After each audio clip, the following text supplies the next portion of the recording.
Assalamualaikum warahmatullahi wabarakatuh. Alhamdulillah, wassalatu wassalamu ala rasulillah wa ala alihi wa sahbihi wa mawalah. Asyhadu an la ilaha illallah wahdahu la syarika lah, wa asyhadu anna Muhammadan abduhu wa rasuluh wa safiyyu wa khaliluh, addal amanah wa nasahal ummah wa jahada fi sabilihi haqqa jihadih. Ya ikhwafillah rahimakumullah. Kita sampai di ayat yang ke-104, masih berkenaan tentang bagaimana kita menjadi umat, baik sebagai individu dan sebagai umat yang kokoh, yang baik menurut petunjuk Al-Qur'anul Karim. Ya, ayat ke-103 kemarin berkenaan dengan bagaimana well-being-nya orang Muslim itu. Ya, jadi kalau kita perhatikan di ayat yang ke-103 dan 104 ini, sebenarnya mulai 102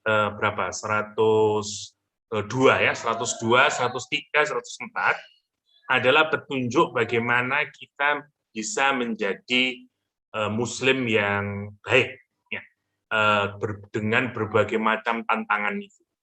Kemarin kita petakan menjadi dua, ada yang bersifat individual, ada yang bersifat kolektif. Yang bersifat individual adalah menanamkan takwa dan sungguh-sungguh kita berpegang teguh kepada tali Allah SWT secara kolektif.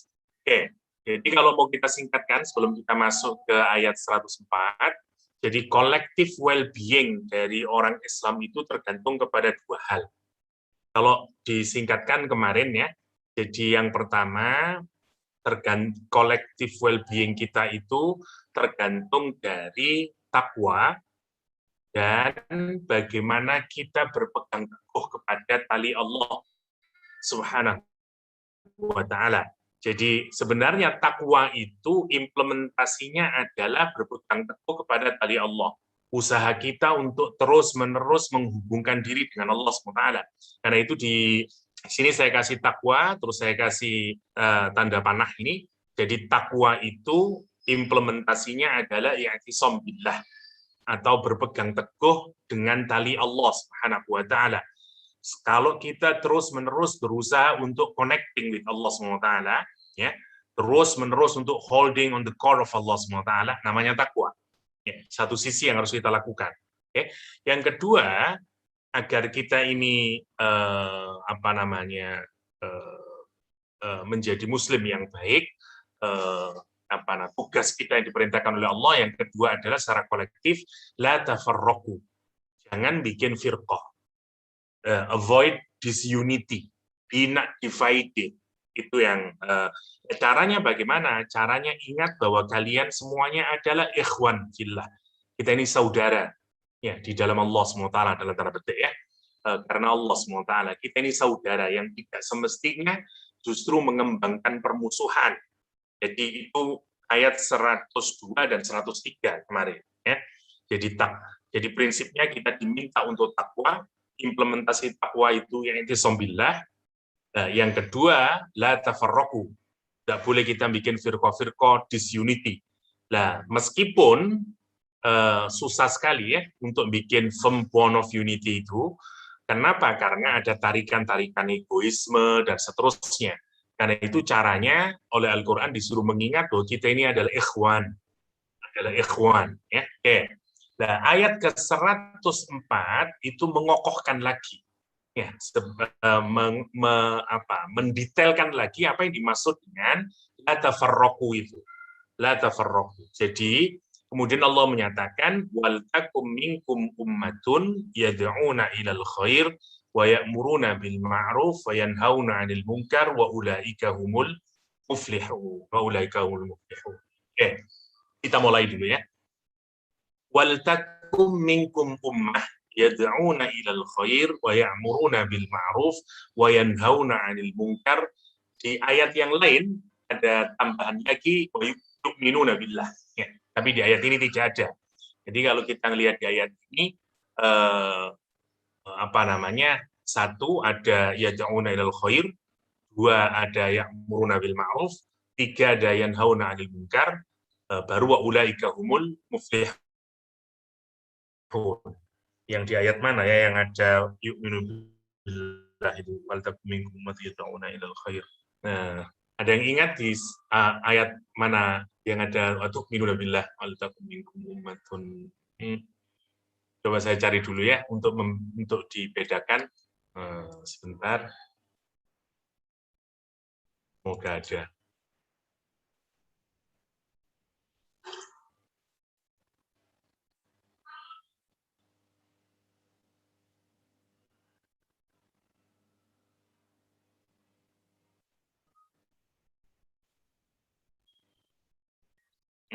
Surat apa ya? Kuntum khaira ummatin ukhrijat linnas. Kuntum khaira ummatin itu yang 110 kayaknya. Ali Imran 110. Ali Imran 110 insyaallah kalau saya tidak keliru. Ya, kuntu khaira ummatin. Oke, coba sebentar. Karena dia kait-mengkait. Oke. Kalau kita perhatikan di ayat 104 nanti kita mendapatkan detailnya lagi ya yang merupakan pendetailan lagi itu ada di ayat ke-110 ya ketika Allah menambahkan tambahan lagi di situ yaitu dengan tambahan wa tu'minuna billah. Jadi kalau di ayat ini kita hanya diminta untuk menjadi umat tapi bukan khairu umat. Okay? Jadi bedanya adalah kalau yang di ayat 110 nanti, bagaimana menjadi the best ummah itu, the best community, the best society, the best semuanya lah, the best people, ya itu khairu ummah. Ini menarik nanti kalau kita renungkan bagaimana sih menciptakan masyarakat yang baik, good society, good community dan seterusnya bagi mereka yang berkecimpung di misalnya social sciences. Tentu ini menjadi kajian yang penting untuk di-elaborate in detail karena bagaimana Quran memiliki resep untuk creating good community atau apalagi yang senang dengan misalnya community development dan seterusnya ini penting sekali untuk kita pikirkan. Nah, Quran itu kalau nanti di ayat 110 bicara tentang how to develop good society. Ya, poinnya ada 3. Poinnya ada 3 kalau di sini. Ta'muruna bil ma'ruf, tanhauna 'anil munkar, tu'minuna billah. Oke, kita tidak ke sana. Untuk di ayat ini kita tidak bicara khairu ummah. Jadi bedanya kalau di ayat yang ke-110 nanti khairu ummah, di ayat ini hanya ummah saja. Hanya ummah saja. Kita masih disuruh untuk menjadi ummah gitu. Baru nanti setelah kita sudah jadi ummah, Allah kemudian mengajarkan kita di ayat 110-nya untuk menjadi khairu ummah gitu kira-kira. Kita lanjutkan dulu. Ayat ini dibuka dengan kalimat wal takum minkum. Dengan wal takum minkum. Susunan wal takum ini adalah susunan kalimat perintah dengan menggunakan lamul amr istilahnya. Gini ya, kalau saya cara untuk memerintah seseorang itu, kalau orangnya ada di depan saya, maka saya langsung menggunakan kata kerja. Misalnya ada Kak H di depan saya, maka saya langsung bicara kepada Kak H, Kak H tolong, nah langsung saya, maka saya langsung menggunakan kata kerja. Ya, misalnya berbagai macam, misalnya kalimatnya menjadi misalnya tulislah, misalnya atau kerjakanlah, misalnya. Tetapi kalau orang yang saya perintahkan itu tidak hadir, ghaib, ya, maka caranya di dalam bahasa Arab menggunakan lamul amr. Ya, seperti ini. Wal takum minkum. Hendaklah kalian menjadi. Orangnya tidak ada di depannya, karena itu ghaib. Itu fungsi yang pertama. Tapi fungsi yang kedua adalah penggunaan lam ini, penggunaan perintah dengan model fi'il mudhari' yang dikasih lam amr, itu fungsinya litaukid, untuk menguatkan lagi. Jadi perintah yang lebih dimaksudkan untuk mengokohkan dan menguatkan, itu diungkapkan dengan menggunakan bentuk perintah yang menggunakan lamul amr, itu teknisnya ya. Jadi itu kalimat yang pertama. Karena itu misalnya Ibnu Ashur menyatakan kalimat wal takum minkum ummah ini lebih kuat lagi di dalam mewajibkan kita umat Islam untuk dengan satu ummah. Kenapa? Karena dia merupakan bukan bentuk asal. Bentuk asal itu misalnya seperti kalimat if'alu misalnya. Nah, dia diungkapkan dengan kalimat yang menggunakan lamul amr. Tujuannya adalah untuk mengokohkan lagi, lebih hebat lagi di dalam memerintahkan kepada kita untuk menjadi ummah, kira-kira begitu ya. Apalagi makanya fal amru litakid, apalagi kewajiban untuk menjadi ummah ini perintah untuk saling menjadikan diri kita menjadi orang yang memerintahkan kebaikan dan melarang kepada kejelekan, itu sudah banyak diungkapkan di dalam Al-Quran sebelum surah Ali Imran. Misalnya di surat Al-Asr. Karena itu, maka perintah ini adalah litakidil wujub ayuman. Ya, ini untuk mengokohkan wajibnya kita atau keharusan kita untuk al-amru bil ma'ruf wan nahyu 'anil munkar. Ya.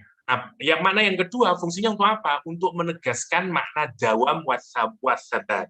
Untuk menunjukkan bahwa kita ini diminta untuk komited, untuk continue terus-menerus di dalam apa? Al-amru bil ma'ruf wan nahyu 'anil munkar. Ya, seperti kalimat ya ayyuhalladzina amanu, masih diperintah aminu. Hai orang-orang yang beriman, berimanlah. Apa maksudnya? Dawamlah, terus-meneruslah, sabatlah, ya, kokohlah di dalam beriman. Maka ayat ini yang dimulai dengan wal takum minkum ummat itu ditujukan untuk mengokohkan kewajiban itu. Keharusan kita untuk apa kita itu menjadi ummah. Oke, itu mana yang pertama. Mari kita lihat ya. Wal takun dari kata kana yakunu kun ya, jadilah. Wal takun hendaklah ada di antara kalian. Hendaklah ada yang jadi. Minkum. Nah, ini yang jadi masalah sekarang. Kata minkum ini itu ada dua secara mudah ya, saya tidak bacakan semuanya terlalu panjang nanti pembahasannya. Yang pertama melihat mimnya sebagai libayanil jinsi untuk menjelaskan jenis. Misalnya Al-Quran menyatakan wa imminkum illa wariduha. Ya. Dan tidak ada maka kata Allah tidak ada di antara kalian ya, kecuali maksudnya manusia semuanya ya, jenis makhluk yang bernama manusia, tidak ada lain kecuali dia akan nanti datang di yaumul kiamah menyeberangi shiratal mustaqim tanpa kecuali siapapun mereka. Wa imminkum illa wariduha. Ada kata minkum di situ untuk menunjukkan apa? Jenis. Jadi meskipun makna min itu artinya dari, tapi dia dalam ayat itu bermakna seluruh his kita, yaitu human being. Itu maksudnya. Jadi kalau kita menggunakan min itu, maknanya libayanil jinsi, maka maknanya yang wajib untuk dakwah nanti ya, yad'una ilal khair, ya'muruna bil dan melarang, ada 3 kewajibannya, saya singkatkan dulu. Dakwah, amar ma'ruf, nahi mungkar, ada 3. Itu berarti semua orang Islam, karena minnya adalah libayanil jinsi. Libayanil jinsi, yang pertama. Yang kedua, minnya difahami litab'id. Litab'id itu sebagian saja, dan sebagian dari ba'dun, ya, sebagian. Tab'id berarti tidak semuanya. Tidak semuanya. Maka maksudnya, kalau kita balik lagi ke ayatnya, wal takum minkum, hendaklah ada minkum di antara kalian. Kalau kita pilih mana yang pertama, maksudnya semua orang Islam.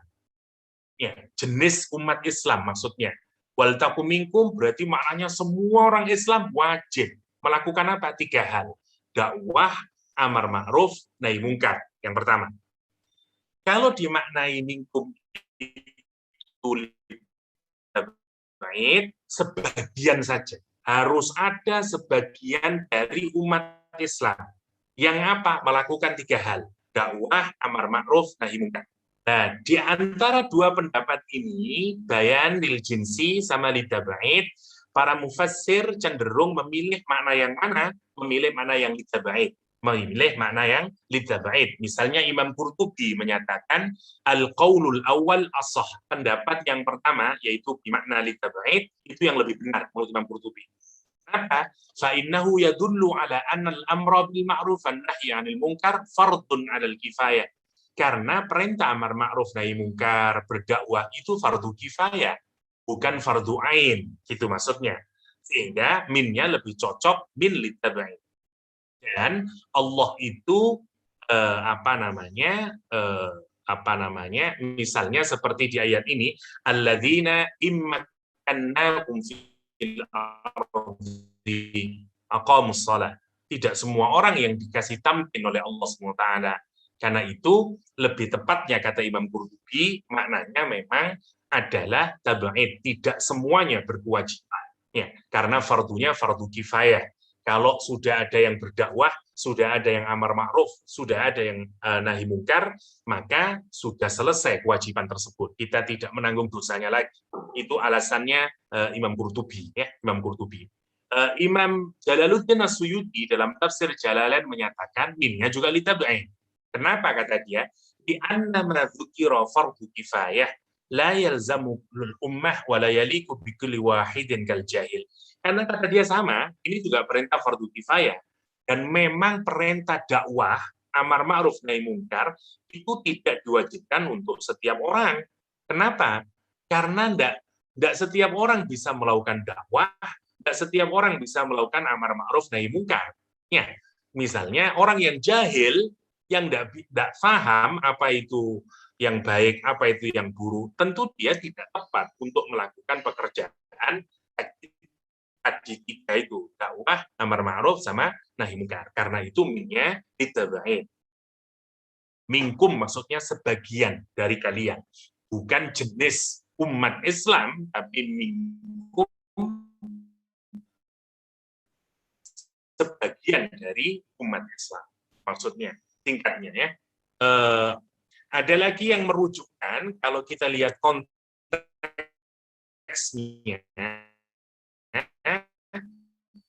sahabat Rasulullah Shallallahu Alaihi Wasallam. Ya, kenapa? Karena memang waktu ayat ini turun berkenaan dengan sahabat Rasulullah SAW. Wal takum minkum ummah.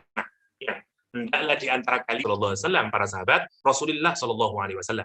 Kenapa lagi para sahabat diminta oleh Allah untuk menjadi dai, menjadi amar ma'ruf nahi mungkar? Karena mereka yang mendapatkan pengajaran dari Rasulullah Sallallahu Alaihi Wasallam yang kemudian berkewajiban untuk menyampaikan kepada yang lain lagi agar Islam kemudian bisa didakwahkan,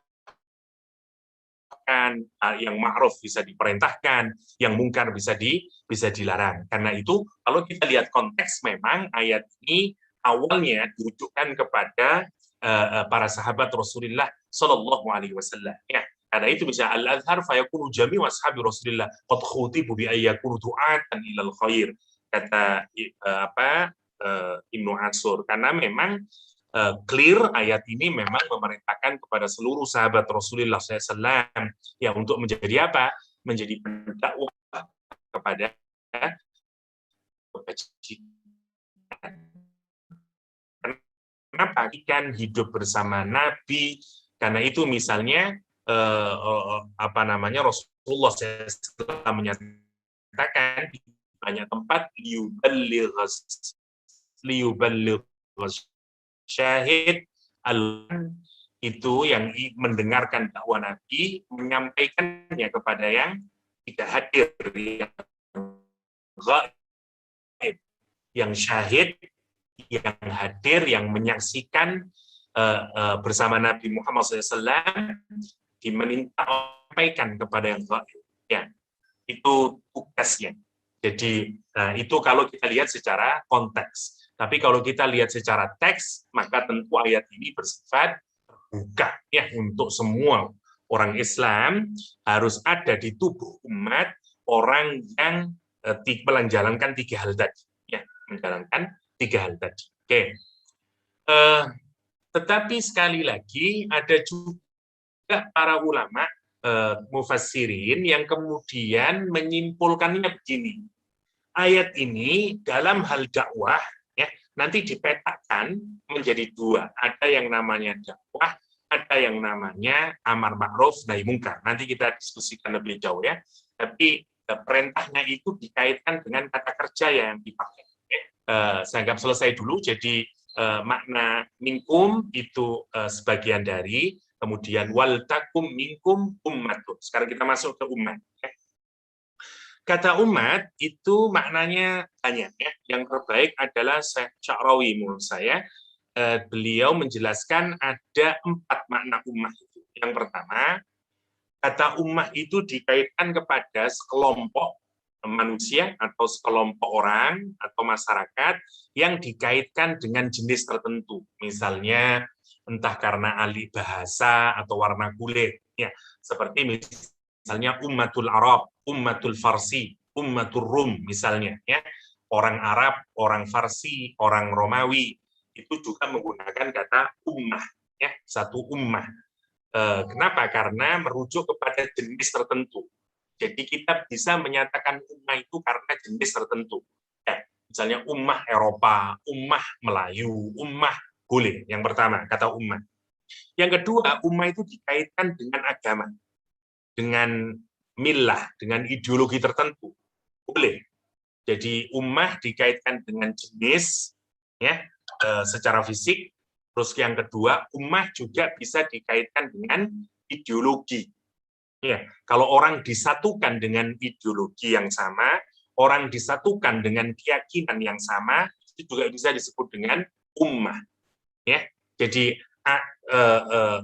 jadi ada yang disatukan karena aspek fisikal, ya, yang memiliki kemiripan yang sama, warna kulit, bahasa, itu juga ummah. Yang kedua, ummah disatukan karena ideologi, karena keyakinan, karena kepercayaan yang sama, atau karena agama yang sama. Yang ketiga, ummah itu tidak dikaitkan kepada manusia, tapi kepada zaman. Ya, satu penggalan waktu atau fatrah zamaniyah. Ya, misalnya Al-Quran menggunakan di dalam kisahnya Nabi Yusuf alaihissalam. Wa qala alladzi naja minhuma wa dzakara ba'da ummatin ana unabbiukum bi ta'wilihi fa'arsilun. Berkata orang yang selamat di antara keduanya, masih ingat ya, ada kedua temannya Nabi Yusuf alaihissalam yang di penjara itu, setelah dia selamat, dia ingat, ya, padahal sudah dikasih tahu oleh Nabi Yusuf agar langsung, tapi dia lupa, ya. Terus dia teringat, dan dia kemudian ingat, ada ummatin, dia kata Al-Quran. Setelah ummatin, kata umat di sini menunjuk apa? Menunjuk penggalan waktu. Setelah sekian waktu. Ya, itu namanya fatrah zamaniyah. Jadi ummah juga bisa di dalam bahasa Arab itu merujuk kepada satu potongan waktu.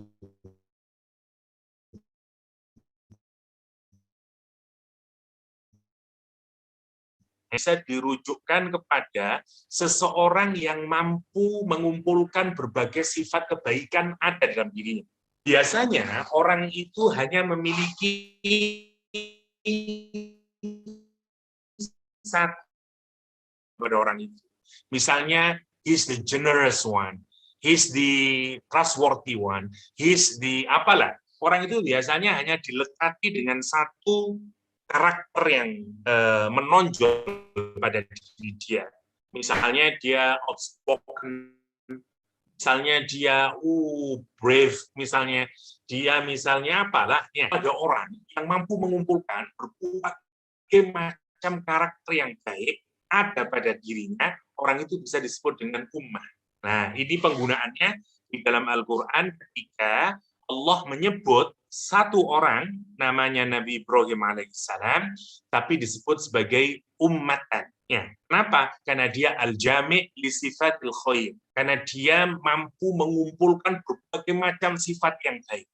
Masya Allah. Ya, yang terkumpul pada satu dirinya.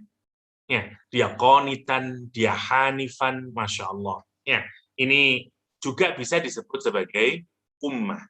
Bisa disebut sebagai ummah.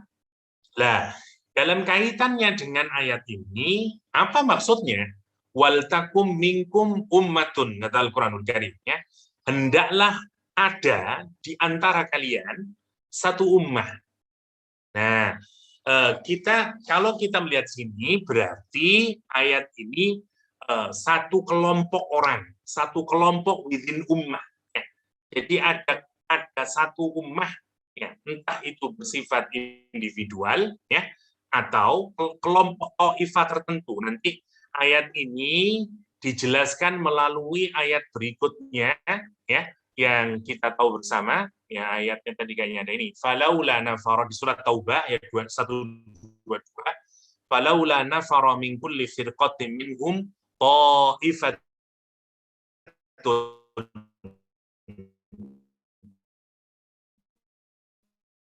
ada satu kelompok di dalam tubuh umat itu atau ta'ifah yang tidak ikut berperang, tapi mereka ngapain? Mereka belajar agama, dan setelah dia paham, dia berkewajiban untuk waliyungziru qaumahum. Ya, waliyungziru qaumahum. Jadi kata ummah di ayat ini kita keseluruhan, karena kita diikat oleh satu keyakinan yang bersama. Ya, di antara kita, minkum siapa? Kita ini ummatun. Ya, kita ini satu ummah, karena kita diikat oleh satu ideologi yang sama, satu keyakinan yang sama. Dan di dalam umat ini harus ada minkum, sebagian dari kita ini. Ya, sebagian dari kita ini. Berapa itu? Terserah, karena tidak ada batasannya memang di ayat ini. Karena Quran hanya menggunakan kalimat min. Tapi harus ada. Dan sekali lagi, karena satu, karena dia bersifat fardu kifayah, yang pertama, wajib ada, yang pertama. Yang kedua, nanti kita lihat kewajiban itu tergantung dari pekerjaannya ini. Karena nanti ada 3 kata kerja yang dipakai di sini. 1 yad'una, 2 ya'muruna, 3 yanhauna. Dan itu menuntut siapa yang mengerjakan kemudian. Ya, oke. Wal takum minkum ummatun. Sekarang sudah jelas ya. Jadi cara agar kita ini bisa menjadi kolektif, kita menjadi umat yang baik, ya. Iman kita kokoh, ya, selain tadi kita bertakwa dan berpegang teguh kepada tali Allah Subhanahu wa taala, maka kita tidak boleh terpisah-pisah, ya. Al-Qur'an kemudian menceritakan harus ada di tubuh umat. Karena begini, kalau kita pikirkan, kalau kita ini sudah berpegang teguh dengan tali Allah, berupaya untuk tetap menjaga unity, okay? Saya mudahkan dulu untuk kita memudahkan. Jadi modalnya masing-masing kita sudah punya takwa, ya, misalnya, ya. Kita ini sudah bertakwa.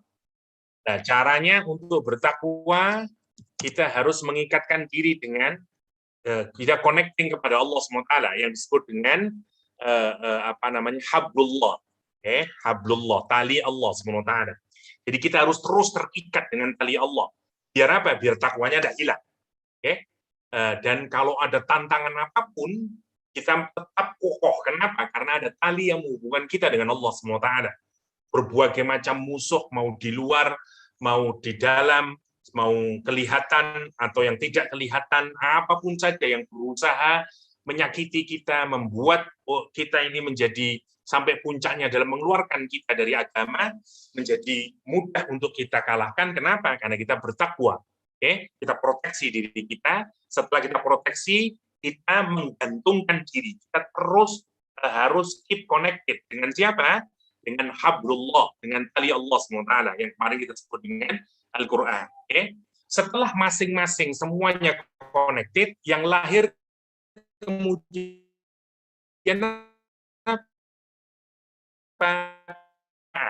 Kita diikat oleh takwa, ya, yang membuat kita punya menjadi ummah, ya. Jadi seperti tadi ya, umat itu bisa karena jenis, bisa karena kebaikan yang ada, yang banyak, dan bisa kita memiliki takwa ini, kita memiliki Allah yang sama.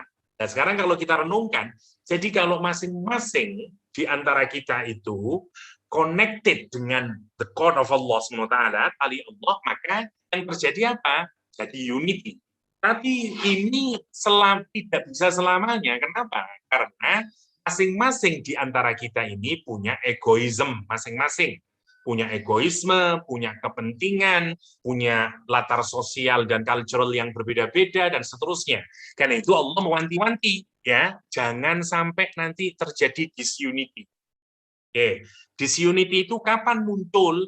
Disunity muncul kalau masing-masing kemudian mementingkan egoismenya sendiri-sendiri, mementingkan kepentingannya sendiri-sendiri, yang kemarin disebut dengan primordialism. Al-Quran mengingatkan antara Aus sama Khazraj, yang dulunya a'daan, kemudian Allah ganti, makanya diingatkan oleh Allah. Ya, jadi jangan bawa kepada urusan pribadi, yang kita sebut dengan ego lah, egoisme masing-masing di antara kita. Ya,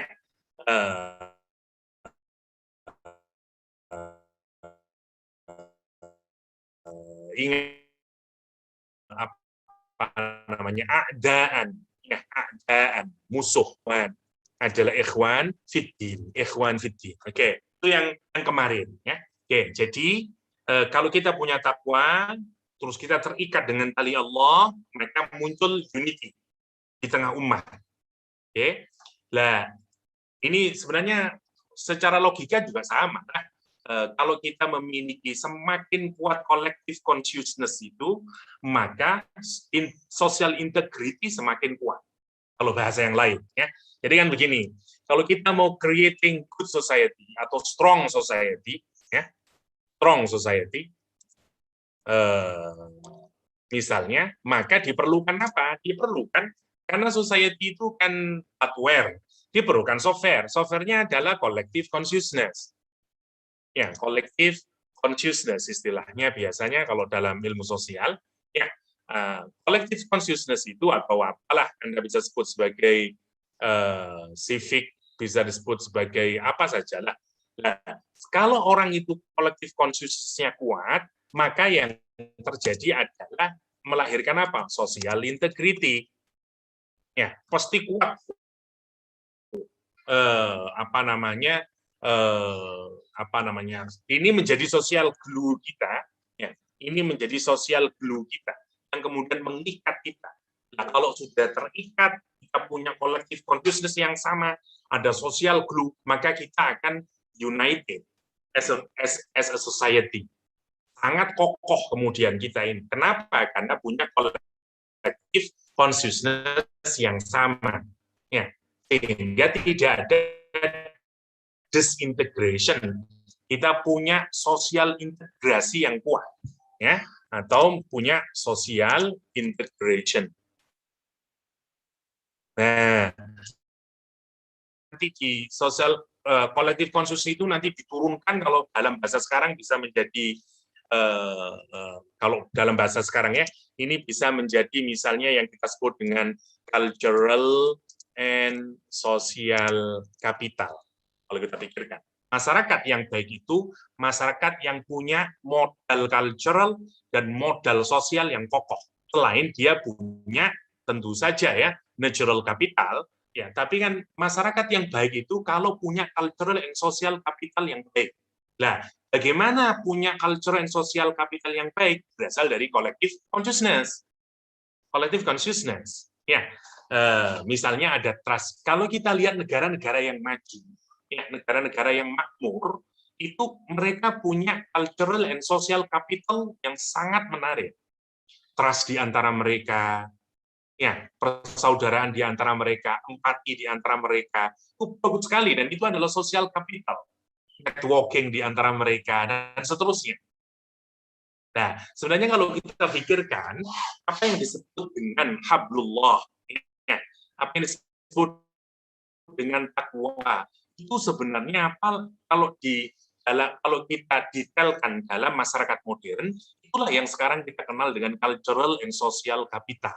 Sebenarnya, yang dibutuhkan.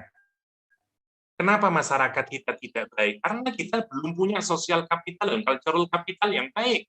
Makanya mudah berkelahi, ya, karena tidak ada trust satu sama lain, dan seterusnya. Nah, yang bikin trust itu apa sebenarnya? Collective consciousness, kalau kita pikirkan. Nah, mestinya orang Islam itu adalah terdepan dalam hal apa? Cultural and social capital. Kenapa? Karena kita punya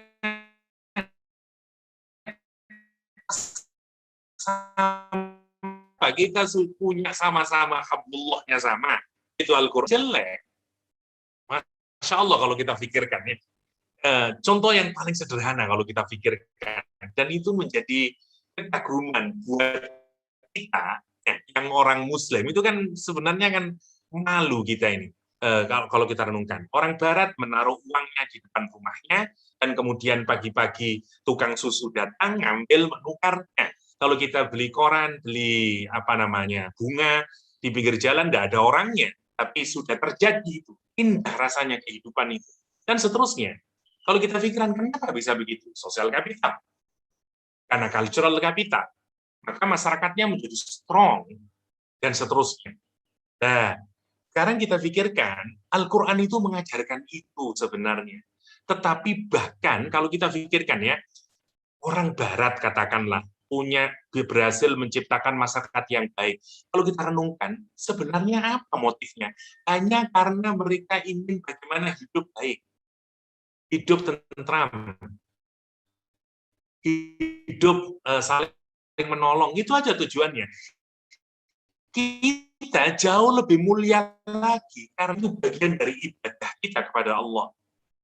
Karena kita ingin mendapatkan pahala si Allah. Jadi sebenarnya nilai kita itu jauh lebih tinggi. Gampangnya beginilah.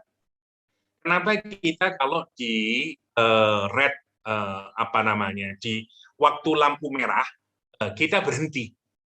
Ya. Kalau orang Barat mungkin tujuannya adalah ya biar tidak terjadi tabrakan, tidak chaotic, biar saya bisa menyelamatkan orang yang lain. Tapi kalau orang Islam sebenarnya, kenapa kita berhenti? Satu, yang pertama adalah karena saya mentaati Allah SWT.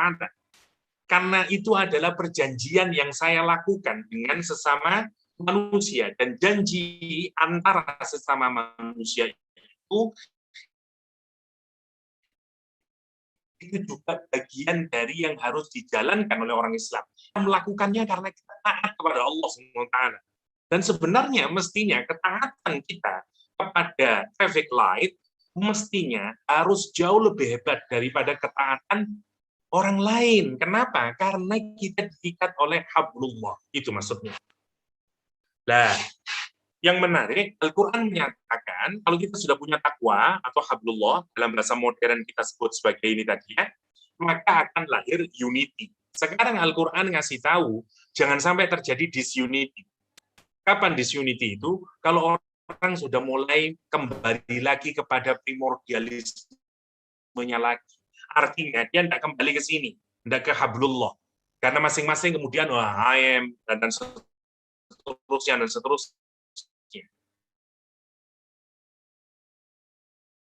Itu membuat kita kemudian curang. Nah, karena itu untuk mengatasi agar orang ini tidak bisa sampai jatuh kepada firqah-firqah, harus dibutuhkan ada kelompok within itu yang melakukan tugas untuk maintain cultural and social capital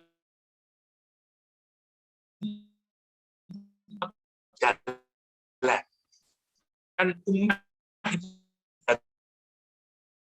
itu tugas ini, yad'una ilal khair, ya'muruna bil ma'ruf, yanhauna 'anil munkar. Nah, mari kita lihat yang pertama yang disebut Al-Qur'an dengan yad'una ilal khair. Oke. Kita lihat dulu berarti yad'una adalah dakwah.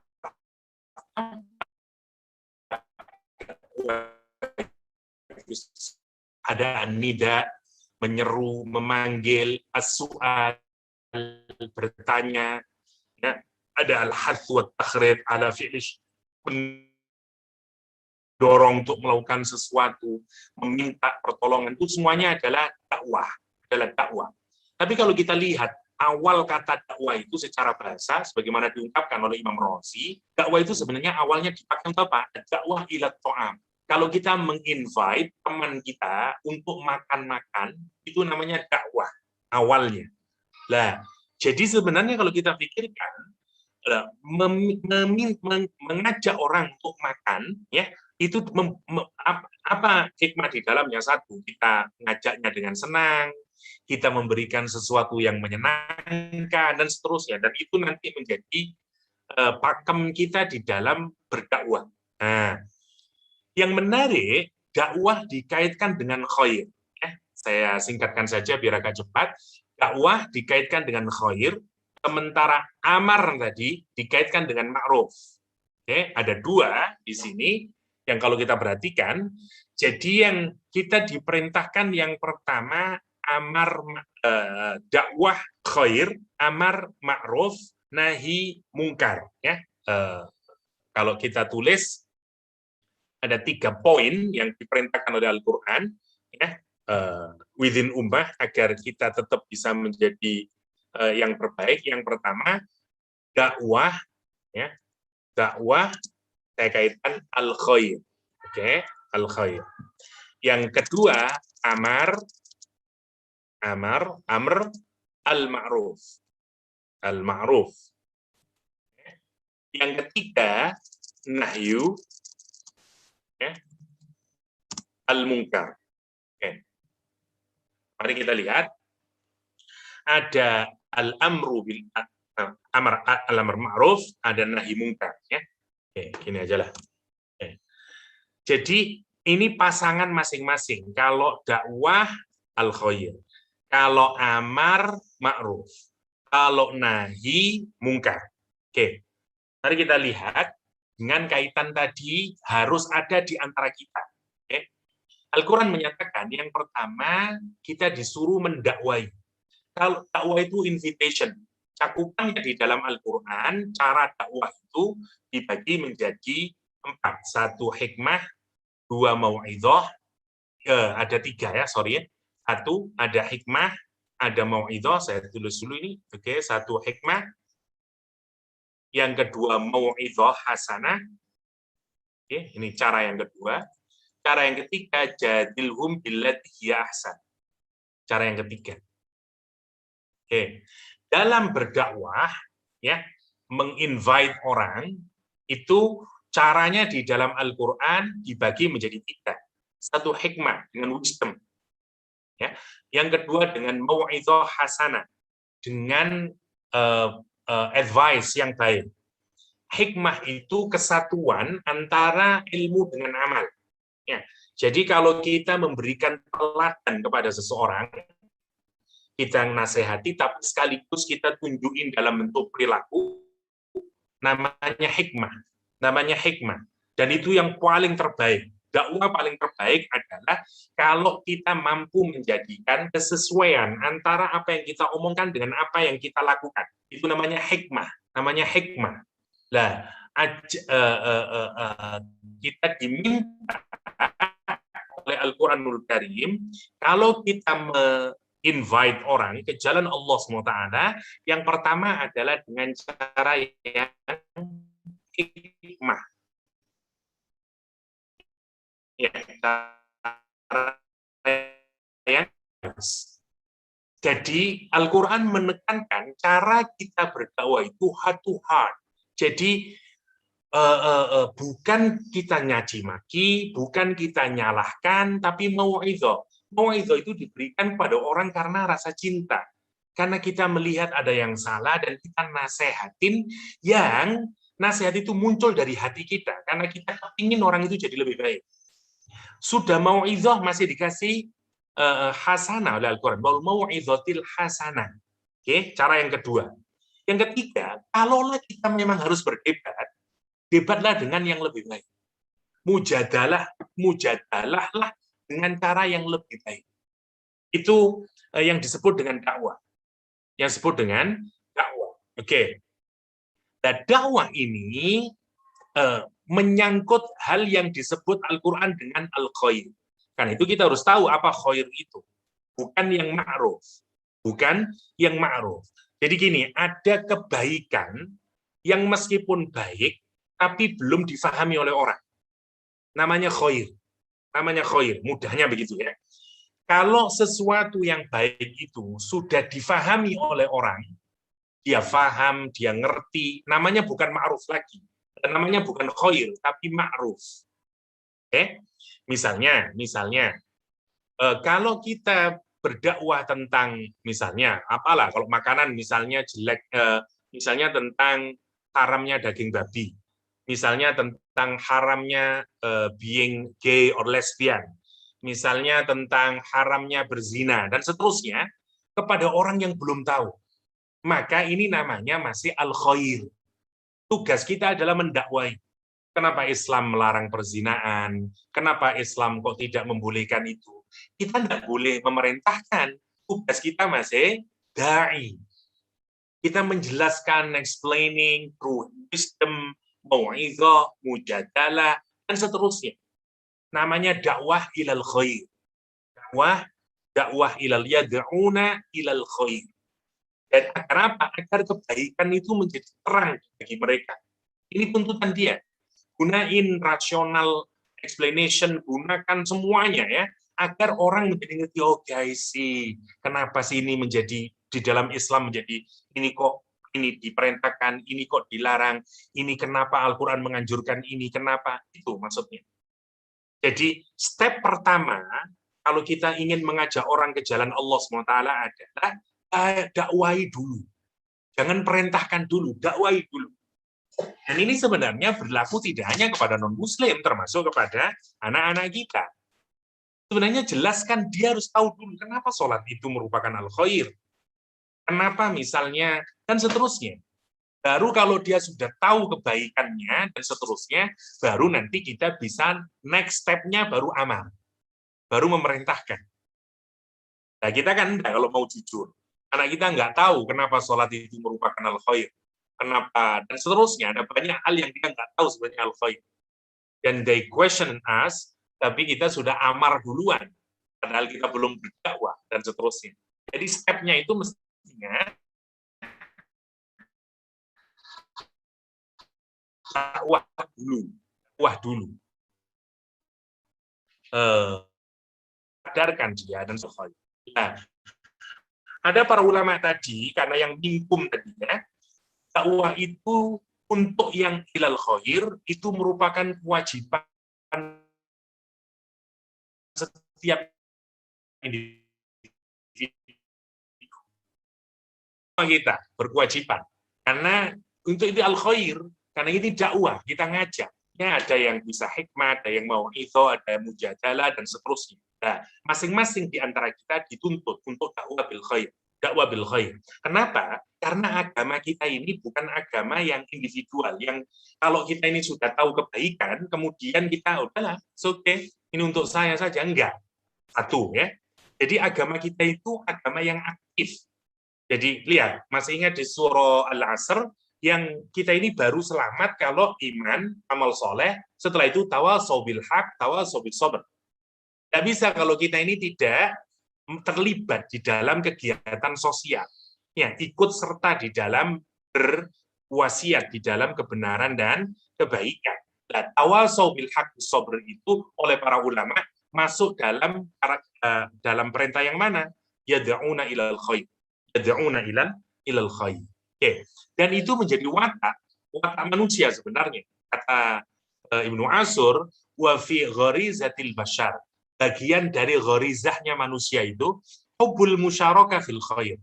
Kita ini senang berbagi dalam kebaikan. Kalau kita tahu kebaikan, nggak bisa, kita nggak akan pernah diam. Ya, kalau kita tahu 2 plus 2 sama dengan 4, sama dengan 4, terus ada orang yang bilang 2 tambah 2 sama dengan 3, kita tidak akan bisa diam. Ya, namanya dakwah itu bagian dari sifat diri kita. Kalau kita punya kebaikan, kita maunya juga berbagi. Ya, karena itu waltakum minkum ummatu yad'un tadi ada yang membedakan untuk yang dakwah ini bersifat umum. Semua orang harus terlibat di dalam, tentu saja dengan kemampuan yang berbeda-beda tiap orang, tapi setiap kita dituntut di dalamnya dakwah ilal khair. Yang kedua sekarang, ya'muruna bil ma'ruf. Ya, apa khair itu? Saya singkatkan di sini ya. Rasulullah SAW menyatakan al-khair ittiba'il Quran wa sunnati. Ikutin Al-Quran dan sunnah Nabi itu semuanya adalah al-khair. Ya, al-khair. Ya, ismun yajma' khisalil Islam. Ya, kalau kata semuanya lah, semua yang diperintahkan di dalam agama Islam itu namanya al-khair. Al-khair ya.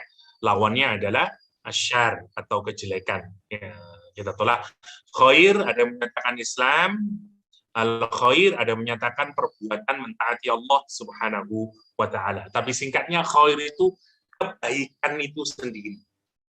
Tetapi kebaikan yang belum difahami oleh orang dan seterusnya namanya khair. Jadi kebaikan secara generik itu adalah al-khair. Oke.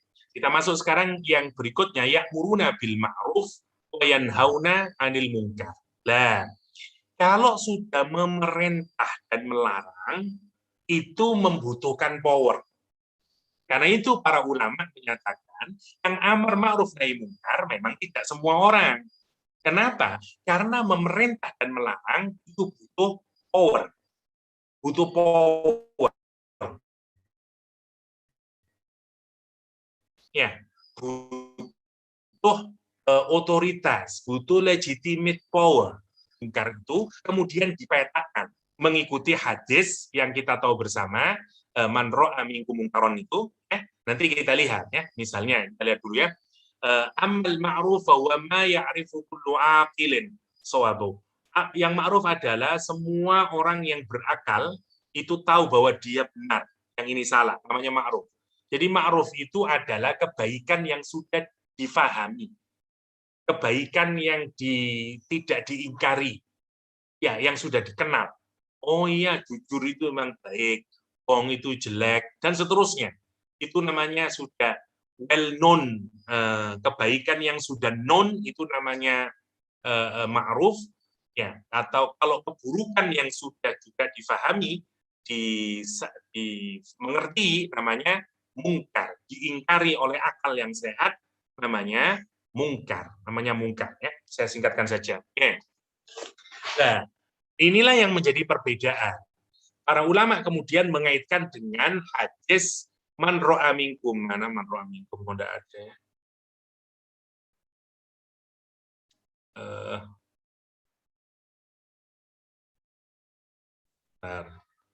Kayaknya tadi saya menulis kok man ra'a minkum.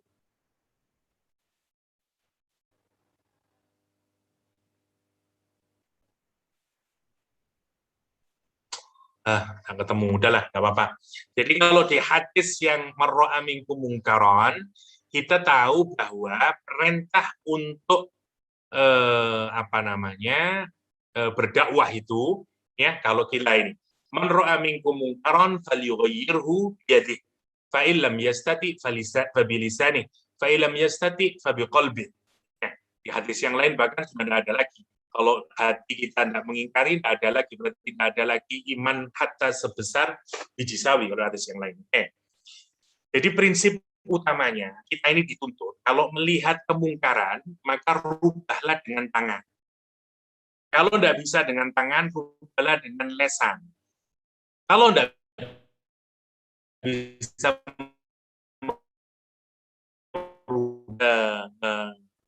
tafsirnya adalah kalau diyakini artinya adalah mereka yang memiliki otoritas tadi. Karena yad itu adalah simbol dari kekuasaan.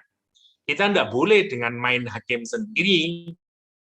Misalnya amar ma'ruf, memerintahkan kebaikan dan memerintahkan mencegah kemungkaran dengan kekuatan ya fisik kita, tidak boleh. Ya, kenapa? Karena biadi itu oleh para muhadisin dikaitkan kepada pemerintahan. Jadi harus ada di tengah-tengah umat ya, orang yang yang punya legitimate power di dalam menjalankan amar ma'ruf nahi munkar. Kalau sekarang mungkin ya polis, kalau sekarang mungkin apalah ya. Ini harus dikokohkan karena kalau tidak kokoh, kalau law enforcement-nya rendah, tidak akan baik umat itu, tidak akan baik community itu. Karena itu falyughayyirhu biyadih. Itu tugas yang harus diberikan kepada mereka yang diberikan otoritas. Nah, fa in lam yastati, ya, ini kalau kita bicara kolektif ya lagi-lagi ya. Kalau kita tidak mampu jadi maka apa yang selanjutnya fabilisani. Fabilisani ini adalah kerja para ulama atau yang tadi sebagian orang yang sudah mendalami ilmu agama ya, yang dia tahu apa yang ma'ruf apa yang munkar dan bagaimana menjelaskannya dan seterusnya. Inilah orang yang bertugas. Fa illam yastati fabilisani. Kenapa? Karena kalau sudah menyangkut yang ma'ruf dan mungkar, itu menyangkut implementasi. Sudah harus ada ilmu di dalamnya, ada penguasaan fikih, ada penguasaan hadis, ada penguasaan Al-Quran. Karena itu, fabilisan di sini adalah tugas para ulama, tugas para asatid, tugas para kiai untuk melakukan apa? Tadi itu, amar ma'ruf nahi mungkar. Masalahnya sekarang, orang yang tidak punya ilmu terlibat juga dalam persoalan amar ma'ruf nahi munkar. Mestinya orang yang tidak fabilisani ini bukan kerja bak semua orang. Ini mestinya kerja minkum tadi. Yang boleh semua orang yang di atasnya tadi, yang yad'una ilal khair. Yad'una ilal khair. Itu poinnya. Itu poinnya. Ini di musim pandemi misalnya, kemudian pemerintah memutuskan bahwa masjid ditutup, sholat Jumat tidak boleh dilaksanakan karena misalnya ini sedang spreading dari COVID-19 sekarang sedang mushrooming misalnya, sehingga kemudian diputuskan tidak boleh ada gathering dan seterusnya. Nah, sholat berjamaah itu ma'ruf, ya. Tetapi sekali lagi, nah, yang kayak begini ini tugas siapa? Menjelaskan amar ma'ruf dan menjelaskan nahi mungkar. Sementara berkumpul yang kemudian melahirkan terpaparnya penyakit itu juga bagian dari nahi mungkar. Nah, yang berkemampuan untuk menjelaskan fabilisani itu adalah para ulama karena sudah menyangkut ma'ruf wal mungkar. Nah, masalahnya kemudian yang menjadi bikin ruwet adalah semua orang kemudian ikut berbicara. Padahal dia mestinya kapasitasnya hanyalah di mana? Yad'una ilal khair, bukan ya'muruna bil ma'ruf wa yanhauna 'anil munkar. Itu poinnya ya, itu poinnya. Fa illam yastati' fa biqalbi. Kalau kita tidak punya sudah yang punya otoritas untuk bisa mencegah, kita sudah tidak bisa dengan omongan kita. Karena misalnya diberangus, misalnya kita tidak boleh bicara kebenaran seperti pada rejim-rejim tertentu misalnya, ya ngapain kemudian fabi qalbi? Yang bisa kita lakukan hanyalah kita mengingkari hati kita. Ya, pokoknya saya tidak setuju. Dalam hati saya kita tidak setuju.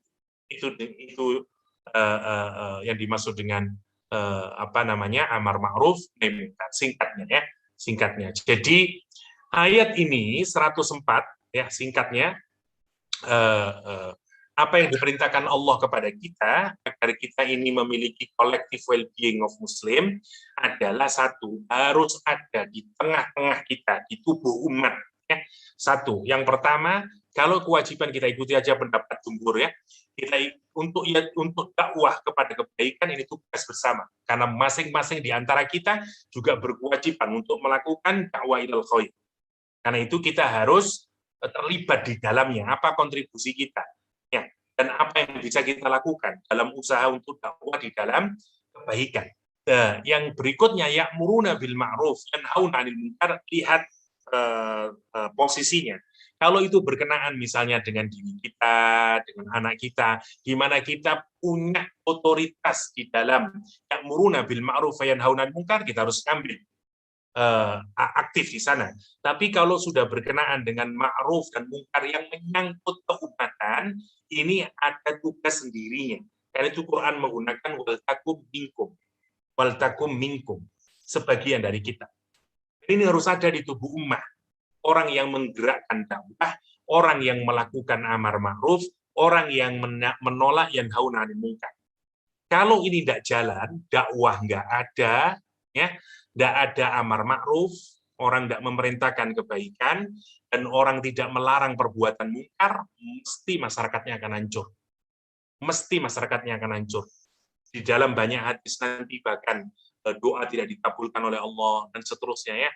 Taun akan menyebar, ya, berbagai penyakit akan muncul. Kapan? Kalau orang di masyarakat sudah tidak ada ya'muruna bil ma'ruf wa yanhauna 'anil munkar. Tapi kalau kita melakukan 3 hal ini, ya dakwah, ya'muruna bil ma'ruf, yanhauna 'anil munkar, maka masyarakatnya menjadi apa, kata Al-Qur'an Karim? Wa ulaika humul muflihun. Mereka itu orang yang muflih. Mereka muflih adalah dari kata falah. Falah adalah petani. Kita tahu bersama kebahagiaan yang didapat setelah kerja keras, ya, karena kita tidak hanya diam, mulai membuka tanah, kemudian menaruh bijinya, kemudian ngasih air, kemudian membiarkan terus memupuknya sampai lahir tanaman, kemudian besar menghasilkan buah. Harvesting, namanya petaninya disebut dengan al-fallah. Kebahagiaan yang didapat dari mulai usaha awal tadi, ya, buka tanam, nanam biji terus sampai, dan puncaknya begitu masa panen mendapatkan hasilnya, itulah yang disebut dengan falah. Kebahagiaan setelah kita melakukan usaha. Nah, Al-Quran menyatakan ulaika humul muflihun, ya, masa kamu semuanya itu akan menjadi orang yang bahagia, yang sukses. Kapan? Setelah melakukan proses itu tadi. Ya, takwa, i'tisom bihablillah, la tafarraqu, ya. Kemudian melakukan 3 itu, yad'una ilal khair, ya'muruna bil ma'ruf, yanhauna 'anil munkar. Kalau itu dilakukan, maka kita akan menjadi muflihun. Muflihun, menjadi muflihun. Ya. Sedikit karena berkenaan, ya.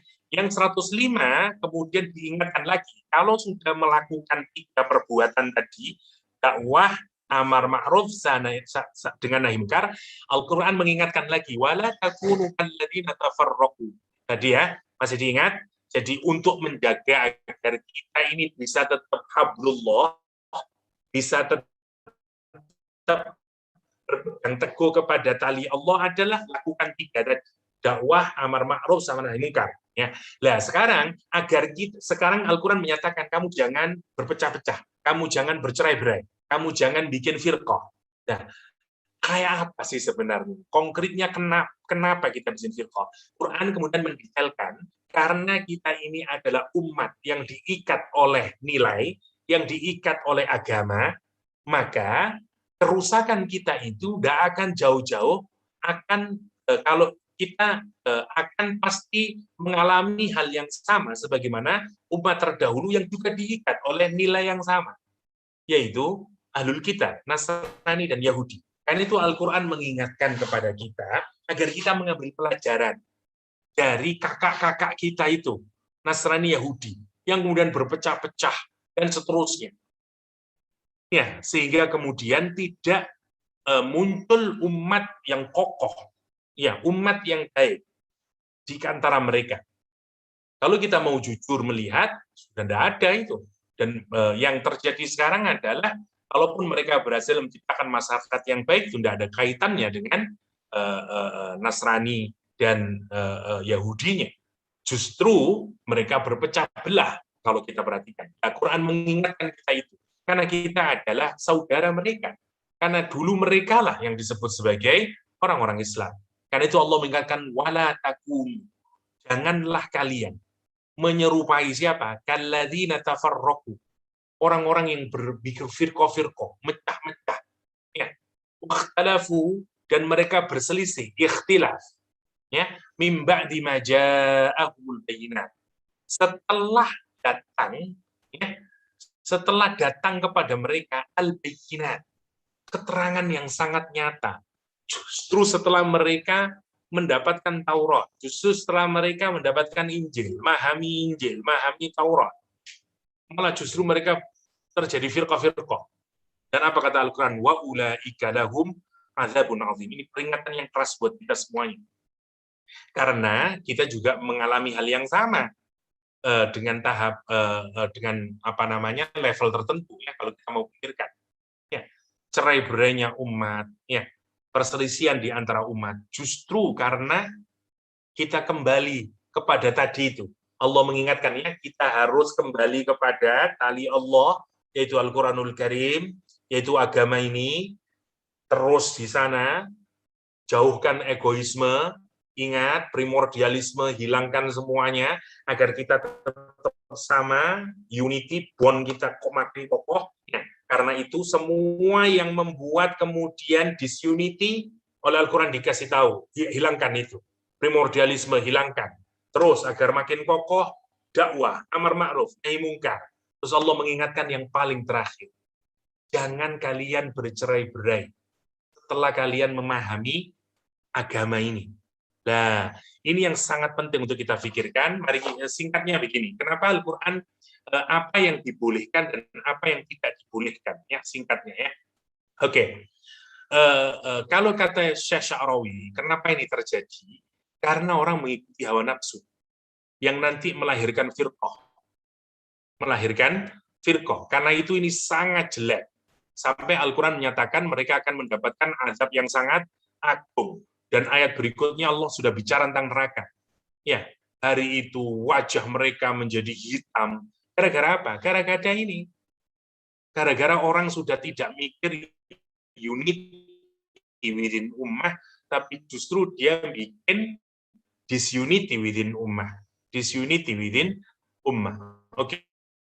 Oke, saya singkatkan saja ya, tidak mengikuti ini terlalu panjang. Oke, saya singkatkan begini. Oke. Firqah, jadi ada jamaah,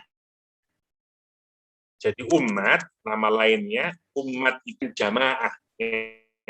Karena kita berkumpul oleh satu din atau agama yang sama, oleh hablullah tadi. Kalau jamaah itu dipecah, kemudian lahirlah yang namanya firqah. Ya, pecahannya, kelompok-kelompoknya, namanya firqah-firqah. Jadi firqah adalah pecahan dari jamaah. Kita ini satu jamaah, satu umat.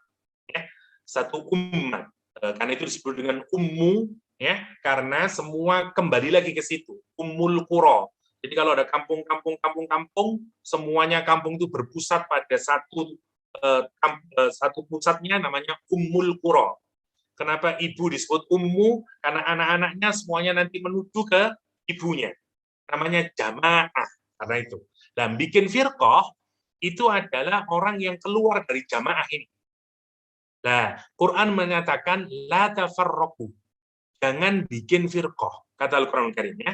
Jadi mari kita lihat dulu ayatnya. La takunu kalladzina tafarraqu. Jangan kalian menjadi orang yang kemudian berfirqah-firqah. Wakhtalafu min ba'di ma ja'ahumul bayyinat. Dan kemudian Anda melakukan ikhtilaf. Oke. Ada dua hal berarti ya. Satu, firqah. Yang kedua, ikhtilaf. Ikhtilaf. Ini penting. Berselisih pendapat. Berselisih. Oke. Nah, kalau kita rujuk ke firqah, para ulama tafsir biasanya merujukkan kepada perpecahan di kalangan Nasrani dan Yahudi, di mana Rasulullah SAW menyatakan misalnya Yahudi akan terpecah menjadi 70, Nasrani akan terpecah pilih, dan umat Islam akan terpecah menjadi 73. Ya. ada sekian banyak pemaknaannya, 70 itu dan seterusnya, firqah itu. Tapi yang ingin saya kemukakan singkatnya, saya tidak bicara tentang banyak kelompok-kelompok itu. Nah, firqah itu atau perpecahan itu dibagi menjadi dua. Ya. Jadi perpecahan di dalam umat Islam itu dibagi jadi dua. Satu menyangkut hal yang fundamental, ya, hal yang fundamental atau kita sebut dengan masalah akidah. Ya. Yang kedua menyangkut persoalan ijtihadi. Oke, harus kita bedakan ini penting. Yang pertama, kalau menyangkut hal masalah fundamental dan ini berkenaan dengan akidah, maka ini yang nanti melahirkan firqah. Ya. Nah, karena itu firqah kemudian menjadi dua, ada firqah yang selamat, ada firqah yang tidak selamat. Nah, ketika Rasulullah SAW menyatakan ada 73 kelompok di dalam umat Islam, semuanya di neraka, hanya satu yang selamat, yaitu yang ahli sunnah wal jamaah misalnya. Kenapa demikian?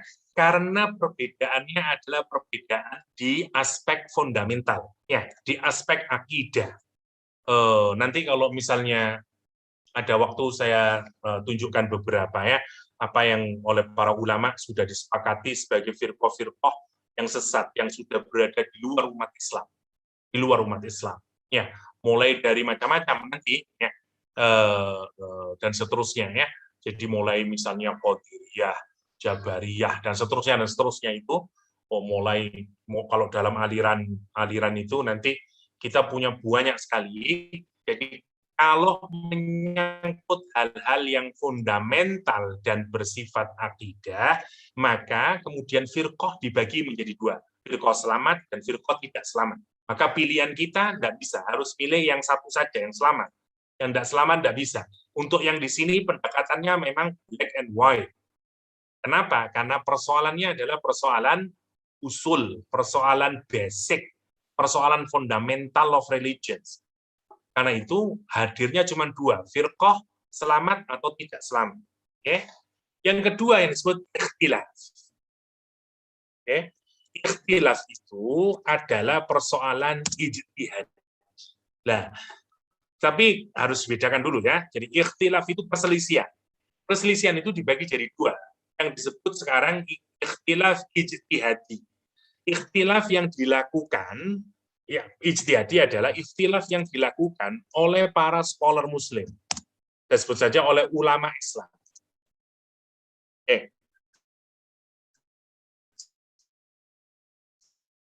Misalnya, mulai dari zaman sahabat sampai detik hari ini, ya, itu punya perbedaan. Yusuf Qaradawi bilang begini, yang ini bilang begini, ulama sana bilang begini, ulama sini bilang begini, dan seterusnya. Ikhtilaf, perbedaan ini, sepanjang merupakan perbedaan yang bersifat ijtihad, maksudnya ijtihad ya, orang yang punya ilmu, punya Al-Quran, punya hadis, faham tentang ilmu agama, pinter dia, memang dia levelnya bisa berijtihad, ya, kemudian dia come up dengan certain hukum dalam agama. Oh ini boleh, oh ini tidak boleh, oh ini boleh. Dan melahirkan perbedaan. Nah, untuk yang kayak begini, kita dituntut toleran. Kenapa? Karena prinsipnya seperti di dalam hadis. Kalau mujtahid atau ulama itu berijtihad, kalaupun salah, pahalanya satu. Pahala satu. Kalau dia benar, pahalanya dua. Dua pahala. Nah, bayangkan saja, Allah Subhanahu wa Ta'ala, ya, melalui hadis Rasulullah SAW menyatakan, orang itu, kalau ada hakim, idza hakamal hakim, kalau seorang hakim itu berijtihad, maksudnya ulama, orang yang punya otoritas agama, memang dia alim, kemudian berijtihad, dan ijtihadnya salah, maka dia mendapatkan pahala satu. Ya, tapi kalau dia benar, maka dia mendapatkan lahu ajron, maka dia dapat dua pahala. Artinya kita yang bukan mujtahid, Ya, kita yang hanya mengkonsumsi hasil ijtihad, wah menurut ulama ini begini Ustadz, tapi menurut ulama yang sana begini Ustadz. Apa sikap kita? Toleran. Yang di sini adalah toleran pendekatannya, bukan pendekatan black and white seperti pada hal-hal fundamental akidah. Itu yang harus kita lakukan. Ya, jadi memang benar ada banyak hal-hal. Kenapa ini kok black and white pendekatannya? Karena ini sudah clear, jelas. Ayatnya jelas, hadisnya jelas, tidak terjadi perbedaan di kalangan para ulama sebenarnya. Hanya, jadi kalau di sini ini, perbedaannya bukan karena ilmu. Perbedaan bukan karena ilmu. Atau karena dalil. Tapi karena apa? Ini karena desire. Ya, karena hawa nafsu. Itu bedanya. Kalau yang di sini, ini perbedaannya karena ilmu. Jadi, hal-hal yang fundamental, seperti misalnya Al-Quran, itu sudah final. Nabi Muhammad, Nabi terakhir. Allah tidak punya anak. Dan seterusnya lah. Itu hal-hal yang fundamental dalam agama. Ya, Ka'bah, haji misalnya harus di Ka'bah. Dan seterusnya. Ini semuanya hal-hal fundamental. Dalilnya sudah clear semuanya. Tapi ada di kalangan umat itu nanti yang karena hawa nafsunya itu bikin aliran yang lain lagi, bikin aliran yang lain lagi. Nah, ini bertentangan untuk yang kayak ini black and white. Kita jangan toleran untuk yang kayak begini. Kita harus milih firqah yang selamat, jangan milih firqah yang tidak selamat. Ya. Detailnya, contoh-contoh menjelaskan secara menarik. Ya. Yang kedua, dalam hal ikhtilaf yang bersifat ijtihadi, ya, sekali lagi, ikhtilaf yang bersifat ijtihadi, pendekatan kita jangan black and white, tapi yang toleran. Saya kasih yang paling sendirilah, yang paling mungkin sebagian dari tuan-puan ada yang nggak setuju, misalnya bunga bank atau konvensional bank, bukan yang Islamic bank. Bagaimana kita melihat konvensional bank? Al-Azhar sendiri sejak seingat saya tahun 80-an atau 2000-an, itu mengkoreksi fatwanya bahwa konvensional bank is okay. Menggunakan konvensional bank okay. Nah, mungkin bagi teman-teman di Malaysia ini, waduh, Ustadz, apalagi Malaysia termasuk salah satu negara yang dalam Islamic economic termasuk yang terbaik, ya. Jadi dan termasuk penggiat Islamic Bank misalnya. Lah, dulu Azhar menyatakan semuanya riba, semua ribawi, semua konvensional bank itu semua ribawi. Sekarang tidak. Nah, Ustaz, terus bagaimana ini Ustaz? Bagaimana melihat kayak begini? Ini maksud saya, meskipun kita mungkin tidak setuju, karena kita memilih pendapat yang oke, entah, saya stick pada Islamic Bank, katakanlah, tetap selama itu merupakan produk ijtihad dari para ulama, ditoleran. Itu poinnya, maksud saya. Walaupun saya nggak bisa menerima itu, Ustaz. Iya, meskipun kita nggak bisa menerima, it's okay, itu maksudnya. It's okay, tetap saja sudah, toleran. Itu poinnya. Kenapa? Karena kalau tidak rusak nanti umat itu, nanti rusak semuanya, bangunan umat kita itu nanti hancur hanya karena persoalan ikhtilaf. Hanya persoalan ikhtilaf. Ini banyak sekali masalahnya ini. Mulai dari bank, mulai dari macam-macam nanti di sini nih. Mulai tentang form of state dan seterusnya. Ada sekian, ini masalah sangat banyak, sangat banyak. Anjing boleh ndak dan seterusnya, berbagai macam, ya, namanya ikhtilaf. Nah, terus bagaimana kalau ikhtilaf yang bukan ijtihadi,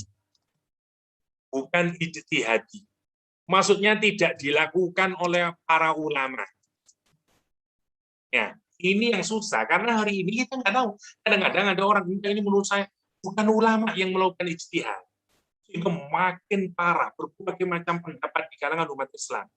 Ya, yang pendapat itu tidak berasal dari ulama yang kompeten yang memang layak untuk melakukan ijtihad. Nah, sekarang saya mudahkan begini ya. Dulu orang itu bisa ijtihad secara individual, seperti Imam Syafi'i, seperti Imam Malik, seperti Imam Ahmad bin Hambal. Hari ini itu sudah sangat susah orang berijtihad secara individual. Karena itu biasanya ijtihad itu hanya dihasilkan oleh lembaga hari ini. Kenapa? Karena sudah susah sekali nyari yang polimat, nyari orang yang knowledgeable in all field of Islam itu susah sekali. Karena itu sekarang dilakukan oleh lembaga-lembaga. Misalnya lembaga fatwa Saudi, lembaga fatwa Kuwait, lembaga fatwa Azhar, lembaga fatwa Malaysia, lembaga fatwa dan seterusnya. Nah, kalau berasal dari lembaga-lembaga fatwa yang di dalamnya berisi para scholar of Islam, ditoleran. Tapi kalau hanya pendapat dari si fulan, lihat dulu. Si fulan ini adalah respected scholar within Islam atau enggak. Kalau dia enggak, sudahlah, enggak usah dipedulikan. Dan enggak usah diambil pendapatnya. Karena kita enggak boleh mengambil pendapat yang memang tidak punya basic, enggak punya dasar. Itu maksudnya. Nah, masalahnya sekarang, apalagi di zaman internet, orang itu banyak mengambil yang di sini. Karena sekarang semua orang merasa berkebutuhan dengan Islam, dan dia masing-masing memberikan fatwanya. Kalau fatwanya untuk dirinya sendiri, tapi kalau sudah diberikan orang lain, ini yang jadi masalah di dalam agama. Nah, sekarang ini yang jadi masalah itu, untuk yang ikhtilaf ijtihadi, itu di antara kita menggunakan black and white. Itu masalahnya. Sehingga kemudian perpecahan di tubuh umat Islam makin kencang. Ini yang masalah. Misalnya, saya kasih contoh. Misalnya, kunut subuh. Kunut subuh itu sebenarnya adalah persoalan ikhtilaf. Ya, satu kelompok ulama menyatakan bahwa dia sunnah, ya, satu kelompok menyatakan dia boleh saja dilakukan, satu kelompok menyatakan bid'ah. Jadi ada 3 hukumnya. Sebenarnya kalau kita boleh jujur, jadi jelaskanlah ke umat itu begitu. Memang ini persoalan ikhtilaf, ijtihadi. Oke, Malam Syafi'i dan Syafi'iyah menganggap sunnah. Dalilnya ini. Yang menganggap bid'ah karena hadisnya dianggap tidak kuat, karena itu dianggap bid'ah. Yang menganggap boleh-boleh saja ini. Oke, sehingga kita akan toleran melihat perbedaan. Masalahnya ada model ulama, ada model ustadz yang ikhtilaf ijtihadi itu dibawa ke seperti di sini. Jadi dia menyatakan kunut subuh bid'ah. Satu saja dia jelasin. Maka semua orang yang melakukan kunut subuh itu makanya kemudian terjadi perselisihan di kalangan umat Islam. Kenapa? Karena yang persoalan ikhtilaf ijtihadi diletakkan di persoalan sini. Itu problem di tubuh umat. Itu problem di tubuh umat. Ustaz, siapa yang membenahi begitu itu? Tadi itu, yang punya otoritas tadi itu. Ya mungkin kalau di Malaysia ya Jakim yang punya otoritas untuk memanggil dan seterusnya. Ya, dan seterusnya. Itu pentingnya agar kita tetap bisa menjaga keutuhan umat. Karena itu nikmat dari Allah SWT, dan kita tidak akan bisa dewasa-dewasa nanti untuk membentuk umat itu. Karena itu Al-Quran menyatakan, lihat, wala takunu, dan janganlah kamu menyerupai siapa? Orang-orang yang bercerai-berai. Yahudi Nasrani begitu ceritanya. Dia nganggap ini beda di sini. Coba kalau kita perhatikan ya, orang Nasrani saja, Katolik saja, itu bisa ratusan perbedaan. Masing-masing punya gereja sendiri-sendiri. Silakan pergi ke Filipina, di apa sekarang, the biggest Catholic country in the world. Italy sudah kalah sebenarnya dengan Filipina dalam Katolikismenya. Mereka banyak sekali dan bedanya lucu-lucu. Ada yang pastornya menganggap sebagai mendapatkan titisan dari Isa Al-Masih, ya Nabi Isa, diriin gereja sendiri, terus diriin gereja sendiri. Tafarroku. Saya tahu kenapa, karena saya dulu masuk ke seminari-seminari itu. Untuk Katolik sendiri ratusan, belum lagi yang Protestan, belum lagi yang lain, Masya Allah. Ya, dan tidak bisa berhubungan satu sama lain itu. Ikhtalafu min ba'di ma ja'ahumul bayyinat wa ulaika lahum adzabun 'adzim. adzabun alim. Itu mungkin secara singkat, mohon maaf saya tidak membaca semua yang sudah saya tulis karena terlalu lama nanti, tapi singkatnya itu yang dikemukakan oleh ayat ini untuk mengokohkan tubuh umat Islam, kesatuan umat Islam, agar kita memiliki masyarakat yang kokoh sebagai umat Islam yang kokoh, karena satu, kita bertakwa, kita berpegang teguh kepada tali Allah Subhanahu wa taala dan menghindarkan diri dari perpecahan. Tetapi karena memang di dalam tubuh umat Islam itu ada banyak hal yang baru, yang menuntut ijtihad yang baru, tentu saja selalu akan ada perbedaan. Nah, dalam hal-hal perbedaan ijtihadiyah, kita dituntut untuk toleran. Ya, ini yang diperintahkan oleh agama kita. Kira-kira demikian yang bisa saya sharingkan. Puan Atirah, saya kembalikan lagi kalau mungkin ada yang diskusikan satu dua hal. Alhamdulillah, terima kasih kepada Ustaz kepada Doktor. InsyaAllah mungkin kita buka satu soalan daripada sahabat-sahabat. Menarik ya Ustaz. Ada. Penyebab disunity tu kan, mengikut hawa nafsu kan. Itulah Ustaz kata bila dilakukan oleh orang yang ada autoritas kan, tetapi bukan, kiranya bukan para ulama kan. Ya, bila dia melakukan sesuatu ikhtilaf tadi tu kan, dan diikuti oleh kiranya followers lah kan, followers. Jadi persilakan jika ada soalan. Saya kira tidak ada, ini sudah bersatu semuanya. Tak ada Ustaz. Okay, kalau macam tu kita tutup majlis kita pagi ni. Boleh Ustaz? Okey, alhamdulillah. Jadi kita tutup majlis kita pagi ini dengan tasbih kifarah dan surah Al-Asr. Subhanakallahumma wa bihamdika asyhadu an la ilaha illa anta astaghfiruka. Oke, thank you Atira. Sampai ketemu lagi insyaAllah semuanya. Assalamualaikum warahmatullahi wabarakatuh. Terima kasih Doktor. Assalamualaikum semua. Jazakumullah khairan katsira.